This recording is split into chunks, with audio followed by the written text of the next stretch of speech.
میرا نام نوید احمد ہے. ہاں آگے آ کے بتائیں. جی میرا نام نوید احمد ہے. جی ضلع راجن پور سے تعلق ہے. اچھا جی. سے تو میں کب آئے ہیں آپ وہاں سے؟ مجھے ہو گئے 2 سال. اچھا. یہ لوگوں کو جو انہوں نے قید کرنا شروع کیا اس سے پہلے بھاگ گئے تھے آپ؟ جی. حضور میرا سوال یہ ہے کہ جو پہلے دور میں مجدد گزرے ہیں، آیا اس علاقے کے لوگوں کا ان کی بیعت کرنا ضروری تھا، فرض تھا یا نہیں؟ فرض اس طرح نہیں تھا کیونکہ وہ معمور نہیں تھے، اللہ کی طرف سے معمور نہیں تھے. جی. چنانچہ حضرت رسول اللہ صلی اللہ علیہ وسلم نے کسی مجدد کے لیے یہ نہیں فرمایا کہ جا کے اس کی بیعت کرو، مگر امام مہدی کے لیے فرمایا ہے. یہ فرق ہے. معمور وہ ہوتا ہے جس کو خدا امام بھی بنائے اور اس کا ماننا سب پر فرض کر دے.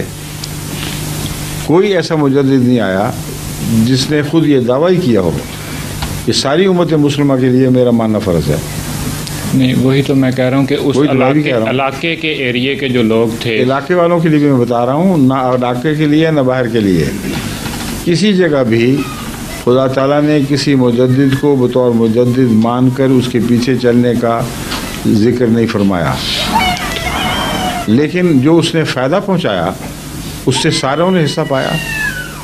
اس نے تجدید دین کی یوں کی کہ جو غلط خیالات رائج ہو گئے تھے ان کے خلاف جہاد کیے، اور لوگ اس کو مجدد کہتے تھے یا نہ کہتے تھے اس کی باتیں مانتے تھے، اور رفتہ رفتہ اس کی عزت دلوں میں پیدا ہوئی ہے.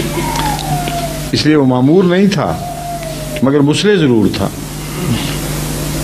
سمجھ گئے؟ جی شکریہ.